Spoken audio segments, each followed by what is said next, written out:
this is Push English. I am Renuka Singh. So today I'm here with class 11th snapshot, one of the plays, Mother's Day, written by J.B. Priestley. So let us first discuss about J.B. Priestley. First, little about J.B. Priestley. His full name was John Boynton Priestley. He was born on 13th September 1894 and he died on 14th August 1984. He was an English novelist and a playwright, a screenwriter. He served in British Army during the First World War. तो इनके जो major works हैं चलिए उनको देख लेते हैं. Major works में आते हैं द गुड कंपेनियंस इन्होंने लिखी थी 1929 में, एंजल पेमेंट 1930 में, डेंजरस कॉर्नर 1932 में और मदर्स डे इन्होंने लिखा है 1950 में. तो यही प्ले हम करने जा रहे हैं, यही एक्सर्प्ट है आपके टेक्स्ट बुक में, आपके सिलेबस में. सबसे पहले थोड़ा सा कि ये जॉनर जो है वो एक प्ले है, ये मदर्स भी हैं. उसके बाद जॉर्ज पियर्सन है जो उनके हस्बैंड हैं मिसेस पियर्सन के, और एक फादर भी हैं डोरिस पियर्सन जो कि मिस्टर और मिसेस पियर्सन की डॉटर हैं. सिरिल पियर्सन जो कि बेटे हैं, सन हैं, और मिसेस फिट्जराल्ड जो कि नेबर है एक. ठीक है, अब आइए देखते हैं थोड़ा सा so that you conveniently understand the chapter. So here is a difference between Mrs Pearson and George Pearson. दोनों हस्बैंड वाइफ के बीच में क्या चीज़ें हैं, क्या डिफरेंस है. तो प्लेजेंट है Mrs Pearson, but she always looks, she is very anxious and she looks worried because हमेशा परेशान रहती हैं. 40s में हैं अपनी, जबकि जॉर्ज पियर्सन 50 के हैं. डिसेंट हैं, अकेले ही रहते हैं, ज़्यादा पसंद करते हैं रहना. सेल्फ इम्पॉर्टेंट और पॉम्पस, मतलब उनके लिए अपनी चीज़ें ज़्यादा इम्पॉर्टेंट हैं, अपने आप को वो बहुत इम्पॉर्टेंस देते हैं. पॉम्पस हैं, शोई हैं. इधर मिसेस पियर्सन जो है काफ़ी लाइट हैं, फ्लरिट टोन है इनका. थोड़ा सा जब वो बोलती हैं तो कॉकनी का, सबर्बन कॉकनी का टच आता है. और ये जो है जॉर्ज पियर्सन वो हैवी, स्लो मूविंग, बहुत धीरे धीरे चलते हैं और उन्हें ड्रिंकिंग बहुत पसंद है.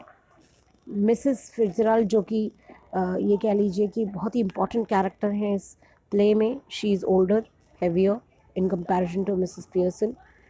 स्ट्रॉन्ग है, सिनिस्टर पर्सनालिटी है इनकी, स्मोकिंग करती हैं, आयरिश टोन है इनका. जब वो बोलती हैं तो आयरिश टोन दिखता है, आवाज़ बड़ी डीप है इनकी, और वो मिसेस पियर्सन की नेक्स्ट डोर नेबर हैं.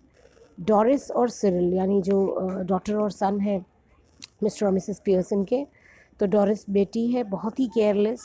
She command service instead of request, request नहीं करती, ऑर्डर करती है.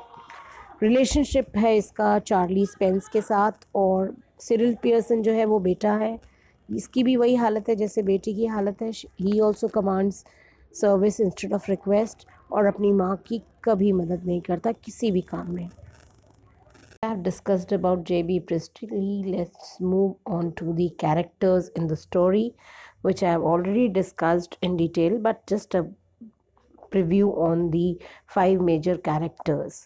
So let us see who are these characters. The characters are, first of all, Mrs. Annie Pearson. She is playing the main role. She's a timid and confused lady in her 40s, and she's a devoted housewife. She enjoys serving her husband and children. George Pearson, Mrs. Pearson's spoiled husband. Doris Pearson, Mrs. Pearson's spoiled daughter. And Cyril Pearson, Mrs. Pearson's son, also spoiled. So all three of them are spoiled because they have been spoiled by Mrs. Pearson herself. Then Mrs. Fitzgerald, who is Mrs. Pearson's tarot card reading neighbor. Okay. So the background setting or the backdrop of the story is that the all the action in this play takes place. I'm sorry, this should be place. All the action in this play takes place in the comfortably furnished living room of Mrs. Pearson's house. This house is a semi-detached villa in a London suburb in the and that too the time which is at which this play is taking place, the time shown is afternoon. Mrs. Pearson and Mrs. Fitzgerald, they are sitting opposite to each other at the small table on which they are having 2 teacups and saucers and the cards with which Mrs. Fitzgerald has been telling Mrs. Pearson's fortune. So this is the background setting. Then coming on to the theme of the play. The theme says that the status of women in their own household. This tells us about the status of a woman in their own household, यानी औरतों की जो स्थिति उनके खुद के घरों में होती है उसके बारे में डिस्कशन है, थीम हाईलाइट किया गया है. Unsung roles women play in the family, और जो रोल एक लेडी प्ले करती है अपनी फैमिली में, and they are like unsung heroes. It's a thankless job, and selfless sacrifice of women for their families.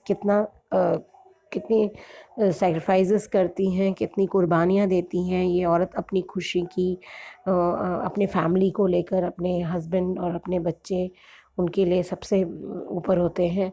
Then comical satire, एक comical satire है, फिर एक रियलिज्म है, मैजिक रियलिज्म भी है इसमें रिलेटेड टू रियलिटी. देन अगर हम इस प्ले को बहुत ध्यान से देखें, पढ़ें, तो आपको समझ में आएगा. जब बिगनिंग हमें शो की गई है, you can see there are 5 phases of this play. Every play has, in fact, so there is a beginning, then there is a rising action, then there is climax, and then there is falling action, and ultimately anticlimax. Okay, so you can see at the beginning of the play, Mrs. Pearson works day and night to support her family members but is upset at the way she is being treated.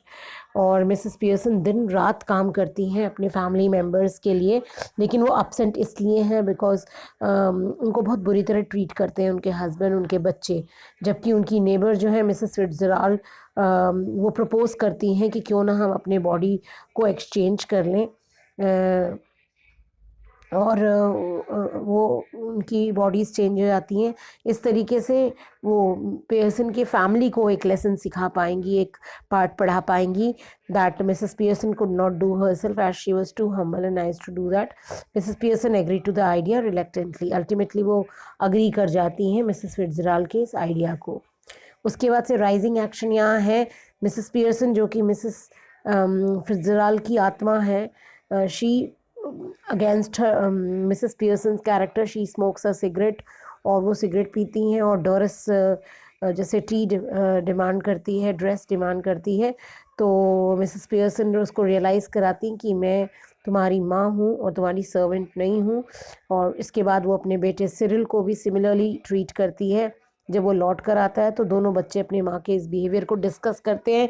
ये rising action है, climax है, जहाँ पर Doris जो है वो अपनी माँ से बोलता है कि क्या उन्होंने कुछ गलत किया. तो मिसेस पियर्सन उनको बोलती हैं कि ये उनका बिहेवियर है जो उनको डिस्टर्ब कर रहा है. They always come and go demanding duties from her, and she does her best to. तो यहाँ पर मिसेस पियर्सन जो है वो ये कहती हैं कि मैं आप लोगों को खुश करने के लिए मैं हर वो संभव कोशिश करती हूँ जो मैं कर सकती हूँ, लेकिन उसके बाद भी मेरी कोई रिस्पेक्ट नहीं करता, मेरे बारे में कोई बॉदर नहीं करता. She remarks that while the three of them do a job of 40 hours a week with 2 days at the weekend, she goes on working 7 days around the clock. मतलब ये कि वो कहती हैं कि तुम तीनों जो है मिल कर के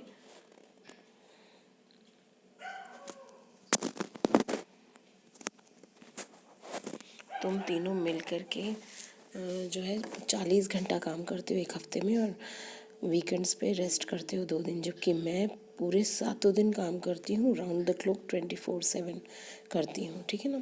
तो यहाँ पर फॉलिंग एक्शन क्या है इस प्ले में? फॉलिंग एक्शन है जब जॉर्ज पियर्सन लौटते हैं तो वो अपनी वाइफ को देख के बहुत नाराज़ होते हैं और उनकी चाय पर झगड़ा हो जाता है उनका, मिसेस पियर्सन का और जॉर्ज पियर्सन का. मिसेस पियर्सन जो कि एक्चुअली मिसेस फिट्जराल्ड है, वो उनको रिब्यूक करती है, बुली करती है by telling him why he goes to the club and when he is a joke among all there. वो नाराज़ इस बात पे होती है कि जब इसका मजाक बनता है तो वो क्लब जाता ही क्यों है, और वो बहुत ही सरप्राइज्ड होता है और वो चाहता है कि उसका बेटा इस चीज़ को बोले. Got upset at his mother yet told the father that it was the truth. और यहाँ पर बेटा तो ऑलरेडी नाराज़ है ही माँ से, तो वो फादर को कहता है कि हाँ ये सच है ठीक है ना। तो इस तरीके से अब आगे एंटी क्लाइमेक्स में जो है, जैसे ही मिसेस फिट्जराल्ड, जो कि एक्चुअली मिसेस पियर्सन है, वो जब आती हैं, जब उनकी एंट्री होती है तो वो कहती हैं कि वो सारी चीज़ें ठीक जगह पर रख रही हैं। मिसेस पियर्सन रिक्वेस्ट करती हैं कि भाई मेरा शरीर मुझे वापस कर दो, और तो वो इस कंडीशन पे वापस करने के लिए बोलती है मिसेस फिट्जराल्ड कि अगर आप अब अपनी फैमिली के साथ सॉफ्ट नहीं होंगी, आप जैसी स्ट्रिक्ट हैं आप वैसी ही रहेंगी, इस कंडीशन पे वो वापस करती हैं उसका शरीर। ठीक है, तो ये था हमारा चैप्टर का, एक प्ले का ये 5 फेजेस। इसके बाद मैं आपको थोड़ा सा जिस्ट बताऊंगी चैप्टर का। Yes. Now telling you about the gist after I have discussed about the anticlimax. Gist ये है कि एनी पियर्सन जो है वो एक मदर है, एक वाइफ है, और उनकी फैमिली एकदम स्पॉइल्ड फैमिली है, बच्चे बिगड़े हुए, हस्बैंड बिगड़ा हुआ। तो वो जब वो देखती हैं कि वो और उनके बच्चे उन्हें बिल्कुल एक स्लेव की तरह, एक सर्वेंट की तरह कंसिडर करते हैं, बस उनका काम है खाना बनाना, उनके कपड़े आयरन करना, बाकी के घरेलू काम करना, तो उसे लगता है कि मेरे जीवन में भी कुछ बदलाव आना चाहिए, बट ये चेंजेस करने के लिए वो प्रिपेयर्ड नहीं है। तो एक दिन ऐसा इम्पॉसिबल हो जाता है जो वो चाहती हैं। एनी पियर्सन मिसेस फिट्जराल्ड की बॉडी में और मिसेस फिट्जराल्ड एनी पियर्सन की बॉडी में एंटर कर जाती हैं, और वो अपनी अपनी फैमिलीज़ को एक अनफर्गेटेबल शिवर देती हैं। अनफर्गेटेबल शिवर मतलब वो एक सबक सिखाती हैं, और किस तरीके से ये होता है ये पूरा ड्रामा में है। एक दिन जब एनी अपनी नेबर के घर जाती हैं तो एक चीज़ उन्हें समझ में आती है कि मिसेस फिट्जराल्ड कितनी स्ट्रॉन्ग कैरेक्टर की हैं। वो शी सिम्बलाइजेस फेमिनिज़म, और एटलीस्ट वो जो भी है वो अपने समय से बहुत आगे सोचती हैं, काफ़ी मैच्योर हैं, उनके डिसीजंस बहुत अच्छे हैं, बहुत स्ट्रॉन्ग लेडी है। तो ये जब ये पता करते ही हैं मिसेस फिट्जराल्ड, पता चलता है उनको कि एनी जो है वो काफ़ी मेस में अपना जीवन बिता रही हैं, उनकी बिल्कुल रिस्पेक्ट नहीं है उनकी फैमिली में।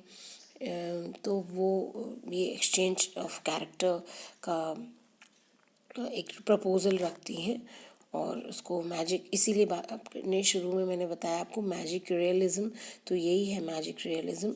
और थोड़ी देर के लिए वो एक दूसरे के शरीर में एंटर कर जाते हैं, और here after the play catches everyone's attention and you start laughing loudly. तो इसके बाद से जो मज़ा आता है प्ले में, उससे हर किसी को हंसी आएगी। This was all for today children. I hope you would have understood, and thank you. God bless you all. Yeah.